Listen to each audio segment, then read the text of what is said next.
Igual sí, pero son muy lentas. Porque son 13 preguntas, ya sabes. Así no. Bueno, pues ya sabes cuál es la primera pregunta. Ha sido la comida esta. Sí, más que nada, por romper un poco el hielo. Porque dije, vale. Ya está. Con hielo. Sí, porque me acuerdo cuando... ¿Por dónde empezamos? ¿Cuándo empezaste tú a sentir ese gusanillo de querer ser artista? ¿Desde pequeña es algo que está innato en ti? O digamos que hubo un momento que dijiste tú, este es el camino que te coge. No llega un momento así tal cual de este es el camino. O sea, sí que desde pequeña siempre he estado dibujando, siempre.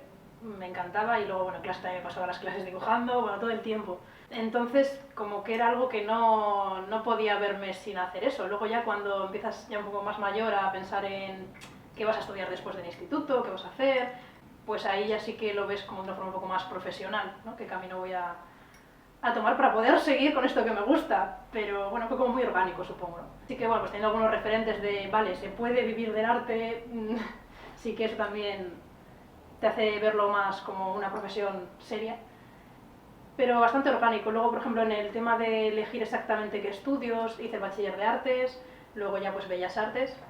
Sí que fue también muy por apetencia, por quiero hacer esto porque es lo que me gusta. También contaba con el apoyo también familiar, que es importante, que nunca me dijeron que no. La típica frase de los padres de cómo te vas a dedicar al arte, eso para qué sirve, no sirve para nada. Ellos sí comprendieron entonces la vena artística, Sí, ¿no? sí, la verdad es que ahí nunca me pusieron trabas. Y bueno, en cuanto a bellas artes, porque también pensé, pues diseño gráfico, no sé, sabía que era algo relacionado con el arte lo que tenía que hacer. Exactamente qué cosa, bueno, pues eso, como viendo un poco el plan de estudios, pues esto es lo que yo voy a ser más feliz haciendo. Que probablemente es la mejor opción vital cuando uno puede, sí. pero es la mejor opción vital. Sí, yo me planteé como, bueno, si hago lo que quiero, luego ya veré cómo hago para que esto funcione, pero si ya parto de algo que no me va a hacer feliz, pues ya eso que voy a perder, ¿no? Entiendo que desde tus inicios el arte era un medio de expresión totalmente, ¿no? De expresión quizá de emociones, de cosas que tú tenías dentro, de cosas más de la mente o de la imaginación, o una mezcla. Sí, un poco de todo. Y luego, bueno, por fases y por edades también, ¿no? De expresión en todos los sentidos. También un poco para evadirme, ¿no? Para crear mis mundos, pues de pequeña pues más de fantasía, de adolescente también un poco pues para encontrarte a ti mismo, identificarte. También en mis dibujos que reviso de aquella época sí se ve mucho, ¿no? ¿Te dibujabas a ti misma? Sí, a veces sí, a mí y a mis amigas, o bueno, sí que hacía... Sí, o igual no a mí misma, pero personajes que al final pues siempre te representan un poco.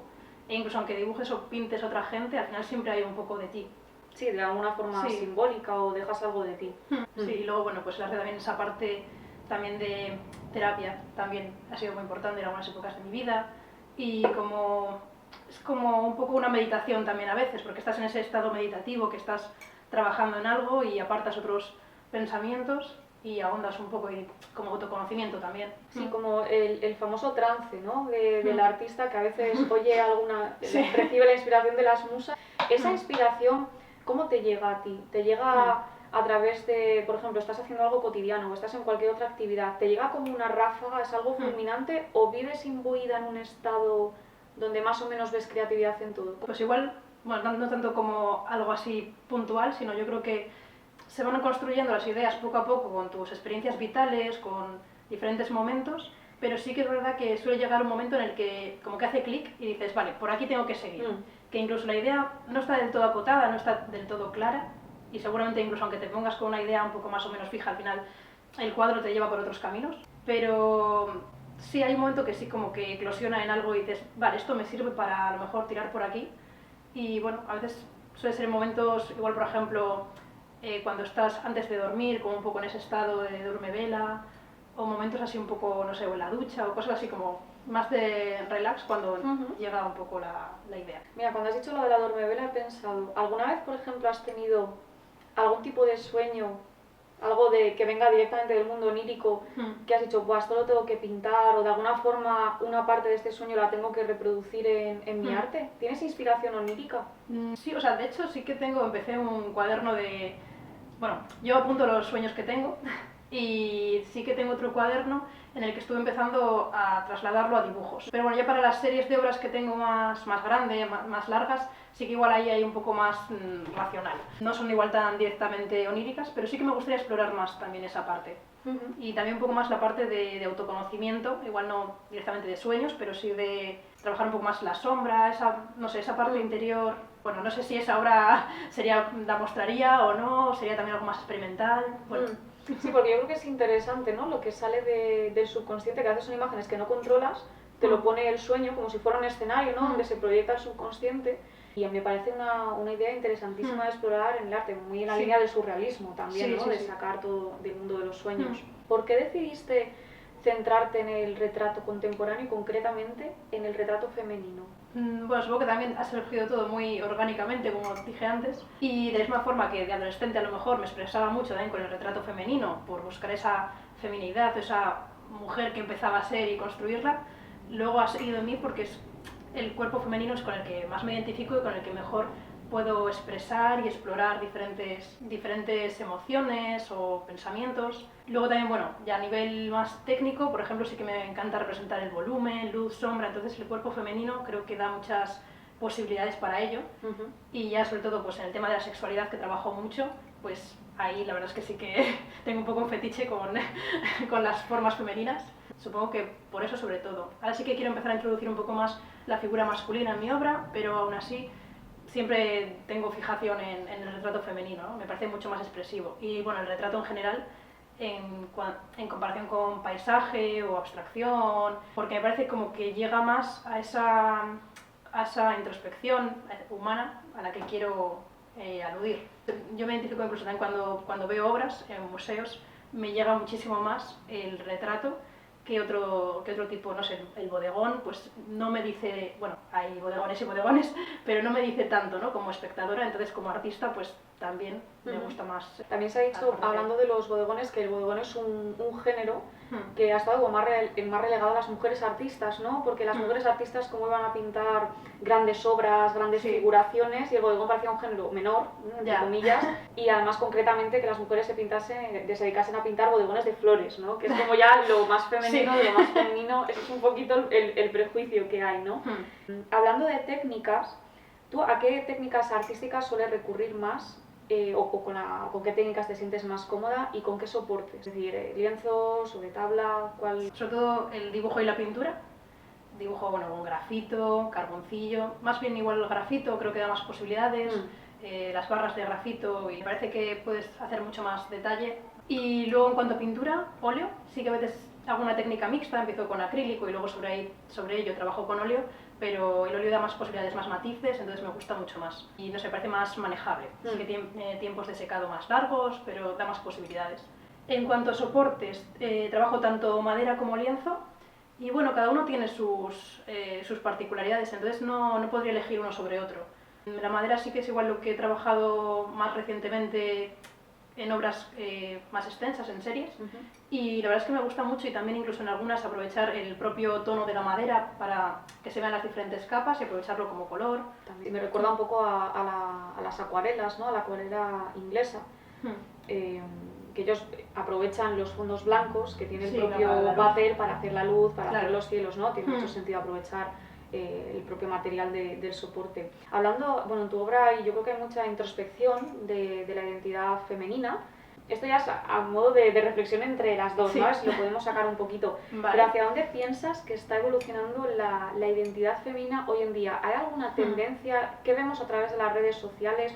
¿O cada mujer explora su identidad de forma individual a día de hoy? Es una pregunta de estas... Es un tema estratosférico. Sí. Yo creo que hoy en día sí que está habiendo muchos avances, y gracias a las redes sociales también, en cuanto a mostrar más diversidad. Sí que sigue habiendo como algunos patrones, algunas modas, tendencias del cuerpo, de cómo debe ser la mujer deseable y demás, sigue habiendo una tendencia, pero bueno, creo que la otra opción es mucho más diversa que antes. Entonces ahí sí que me parece que es un punto muy positivo y en el que más personas se pueden sentir identificadas y podemos seguir explorando de forma individual. También se ven más etnias, accedemos a mujeres de todas las partes del mundo. ¿Qué le hace a una mujer deseable en redes sociales? Y esto yo creo que está muy ligado con otra pregunta que quería hacerte sobre el erotismo, ¿no? Porque el erotismo, por tradición, es el arte de la sugerencia, el arte de mostrar, pero no mostrar demasiado, mostrar lo justo para luego que la imaginación haga también su trabajo, ¿no? Sí.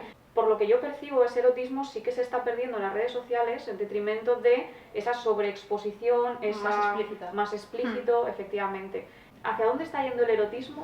¿Es algo que se está destruyendo? ¿Estamos construyendo un nuevo erotismo? En las redes sociales también habría que preguntarse el por qué detrás de esas imágenes, a lo mejor más explícitas, pero también de una forma individual, ¿no? La persona, mujer en este caso, que ha decidido subir esa fotografía, cuál es su objetivo, ¿no? Al subirla, y quizás no es el erotismo, puede ser otra cosa como el empoderamiento o la naturalidad, ¿no? De mostrar el cuerpo sin prejuicios. Entonces, bueno, habría que ver si es erotismo lo que se busca o no. Y en cualquier caso, las redes sociales no son todo el contexto donde se puede vivir ese erotismo, y de hecho solamente suelen estar basadas en un sentido, ¿no? En el sentido de la vista, dejando los otros fuera de juego. Entonces ellos, el resto de sentidos siguen que es un formando punto muy importante, claro. E incluso ahora mismo con las nuevas formas de comunicar, ¿no? Redes sociales, se puede seguir explorando como nuevas vías de ese erotismo, por ejemplo, los emoticonos, los GIFs, los audios de WhatsApp. Qué bueno. Pueden seguir formas, ¿no? Seguir siendo formas... El famoso diablito, ¿no? Que hay gente que ve el diablito, como la canción esta de te veo diablito y ya me pongo indecente, ¿no? Claro, o sea, están cambiando los registros, ¿no? Bueno, y como ya hemos empezado a hablar de arte y sexo, ¿tú crees que el arte y el sexo se parecen? ¿Son ámbitos de la realidad que pueden tener algo relacionado entre ellos? ¿Hay artisticidad en el sexo? ¿Hay creatividad? Sí, desde mi punto de vista sí que tienen que ver. Bueno, me recuerda mucho una frase de un profesor de pintura que decía: cuando pintas tienes que follarte al cuadro. Dura esa frase, directa. Bueno, en cuanto supongo que la relación que estableces con el cuadro, la intensidad, y como artista, ¿no? El intentar ser tú mismo, ser auténtico, dejarte llevar, que no es fácil ni en la cama ni en el arte, pero también hay como esa atracción, esa magia que te hace como volver a intentarlo una y otra vez. Y bueno, entonces sí que veo cierta relación. Y bueno, en el sexo como en el arte, pues también es como una performance, ¿no? En la que puedes vivirlo de una forma muy artística, ¿no? Eso supongo que depende de cada uno, cómo vea la vida y las cosas, pero sí. Yo comparto el hecho de que el sexo es autodescubrimiento. Y de alguna manera la creatividad también es autodescubrir mucho tu mente, incluso eso, las necesidades de expresión. Lo que tú decías antes de, bueno, es como el que escribe una novela, ¿no? Empiezas a escribir una novela o empiezas a pintar un cuadro por un sitio, pero el propio cuadro te va llevando por otro lado, que a veces es ambiguo, a veces no sabes dónde vas a acabar exactamente, pero la propia pintura te va revelando lo que te pide, ¿no? Sí, como la sexualidad que si te dejas llevar, descubres mucho de ti mismo, y llegas a una parte como más subconsciente, ¿no? Dedicas muchas de tus obras y aquí también se relaciona el arte y el sexo, ¿no? Con el arte del shibari. Sí. Este arte japonés, ¿no? Explícanos un poquito qué es el shibari y por qué tienes tanta fijación en tus obras. ¿Qué te incita a ti el shibari? Bueno, obras bastante recientes, sí que estoy explorando el shibari, ¿no? Como elemento metafórico, sobre todo de los límites. Bueno, habría como más cosas, pero fundamentalmente de los límites del cuerpo, y como metáfora un poco también de este momento que estamos viviendo tan especial, en el que, claro, nos hemos limitados por agentes externos a nosotros, por cuestiones políticas, el cuerpo en sí mismo, ¿no? Las máscaras, las mascarillas, ¿no? Todo eso que va limitando. Entonces, los elementos del shibari, la cuerda y demás, me parece como una representación muy directa de esta realidad. Y bueno, luego también por la parte de seguir trabajando el cuerpo, las formas, los volúmenes, como los recoge, me parece como muy interesante de plasmar plásticamente. También en el shibari yo creo que juega un papel importante la confianza, ¿no? La confianza que tienes con la persona que te ata o con tu pareja sexual, en ese caso. Lo que comentas, ¿no? De la pandemia, también hemos perdido mucho la confianza en todo este caos de qué medida concreta tengo que tomar hoy, porque un día dices una cosa, otro día dices otra, pero también la confianza en el otro ser humano, ¿no? Porque vamos todos un poco como recelosos por la calle, de mira, este no lleva la mascarilla, un poco policías, ¿no? Del otro. Sí, a distancia social, estamos como más... un poquito más separados los unos de los otros y estamos perdiendo esos vínculos que además aquí en España el darte 2 besos con la gente, darte un abrazo, somos muy cálidos, ¿no? Por naturaleza. Igual aquí en el norte, en Cantabria, donde somos nosotras, bueno, igual un poquito más distancias. Sí. Entonces a mí en concreto las obras que tienes tú de shibari también me hacen reflexionar dentro de la libertad que tiene el espectador del arte, ¿no? Sobre la confianza. También hay otro tema que yo creo que resalta muchísimo en tu trayectoria, que es el de la femme fatale, la mujer fatal. Esa mujer que tiene una belleza, que es una belleza incluso cruel, ¿no? Se describe así, con una mirada seductora, actitudes seductoras. La femme fatale en tu obra, ¿le das una vuelta a ese discurso tradicionalmente masculino para empoderarla? ¿O qué papel juega la femme fatale en tu obra? Sí, la verdad es que tanto como femme fatale, pues no sé si es lo que represento, al menos lo que sí me gusta mostrar son mujeres fuertes, y sería mujeres empoderadas. Eso siempre, yo creo que todas las mujeres que represento tienen esa fuerza, que también con los tonos, la intensidad, la saturación, las formas, con todo intento construir mujeres libres, fuertes, que si se exponen es libremente y con esa motivación. De hecho tuve una serie que era La Venus contemporánea a través del selfie, que además relacionándolo con el tema que hemos hablado antes, ¿no? Todos los selfies pictóricos que hacía representaban a mujeres, y aunque yo sí que habría la pregunta, ¿no? de si ese selfie lo que hacía era empoderar o complacer la mirada masculina, en realidad las mujeres que yo hacía sí que denotaban esa fortaleza interior y ese control de su propia vida y de su propia imagen. Y luego, aunque eso, digamos que conviva con el placer de la mirada masculina, al menos en esta parte la emisión sí es controlada. Lo que ya no se puede controlar es la recepción que tenga tu fotografía o tu imagen en las redes sociales. Haces ese acto, ya asumes que lo asumes. También en tu arte hay mucho de romper tabús, ¿no? Por ejemplo, visibilizas mucho la menstruación, la regla, ¿no? El placer femenino de una forma muy explícita, esa búsqueda del placer además de la carne, ¿no? La masturbación, ¿no? Los genitales femeninos que aparecen, pues por ejemplo, con serpientes, que parece que incluso se masturba, ¿no? Con esas serpientes que representan también el pecado original, ahondas un poquito en ese discurso católico. ¿Qué papel juega en tu obra esta parte mitológica del pecado original o religiosa, si quieres, y qué papel juega la espiritualidad? O sea, por un lado, la parte de la mitología, una parte que siempre me ha interesado muchísimo, también lo veo como una forma alegórica, ¿no? De aludir a otras realidades y otras cuestiones más introspectivas. Entonces sí que, claro, uso a veces los recursos, ¿no? La serpiente, ¿no? Del pecado, que también tiene esa forma fálica, con lo cual sí que me sirve para ahondar en esas cosas que quiero contar.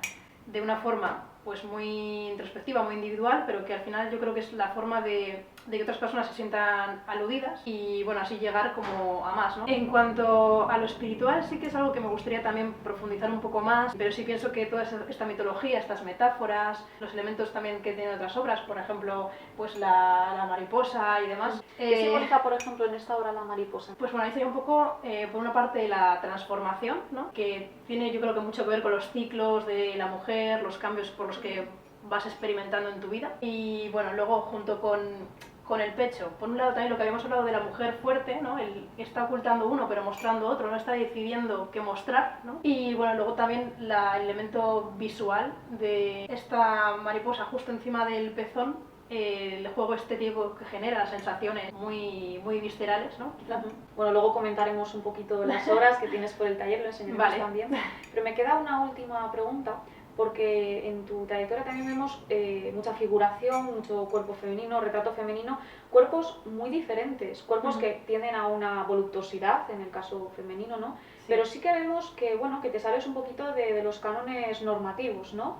¿Se puede explorar por completo la identidad femenina a día de hoy sin atender a esa diversidad o no es posible? Bueno, por completo, pues no, por supuesto. O sea, la identidad femenina es tan variada como mujeres hay en el mundo, entonces, no, claro, habría que explorar muchas más realidades. Y mi obra tampoco creo que sea tan variada como para ni siquiera plantearse que esté explorando todo el espectro de ser mujer. Pero bueno, sí que tengo esa tendencia un poco a mostrar cuerpos no normativos, diferentes razas, pero bueno, creo que es algo en lo que tengo que seguir trabajando para seguir representando esa feminidad. De momento esa tendencia, por ejemplo, a hacer cuerpos con los caracteres sexuales bastante marcados, ¿no? Los pechos, las caderas, sí que responde a esa representación de una sexualidad muy salvaje, por así decirlo, femenina. Y muy prehistórica, ¿no? Sí, Recuerda como la Venus de Milo, que al final son los caracteres que siempre han sido iconográficamente más resaltados cuando hablas de estos temas. Pero bueno, me queda mucho recorrido. Bueno, pues ya seguramente en los próximos años veremos cómo vas explorando toda esa diversidad femenina y masculina también, ¿no? Alguna obra que tienes de un hombre también con las cuerdas, ¿no? En ese arte del shibari. También los hombres, por supuesto, explorando su sexualidad y su parte femenina, que es una parte muy olvidada, al igual que las mujeres exploramos nuestra parte masculina. ¿Qué entendemos cada uno por lo masculino y lo femenino? Porque son dos arquetipos. Claro, también es que muy igual, cultural. Claro, es muy cultural. Igual yo entiendo lo femenino de una manera y tú de otra. Entonces, claro, para mí tener compensada mi parte femenina igual no va tanto por la imagen o por un cuerpo que sea fino o con el pecho de una determinada manera, sino que para mí igual la feminidad es el ser protectora, el ser cuidadora o el ser valiente. También lo físico y otra cosa, también las actitudes. Porque también se dice, la diosa más masculina de todo el Olimpo griego es Atenea. Pero es la que tiene la parte más masculina, ¿por qué? Porque es la diosa más mental. Es decir, ahí hay un arquetipo de relacionar lo más mental con lo masculino. Bueno, Olga, pues ha sido un placer igualmente tener esta charla contigo y nada, y ya nos veremos. Cuando quieras otra vez.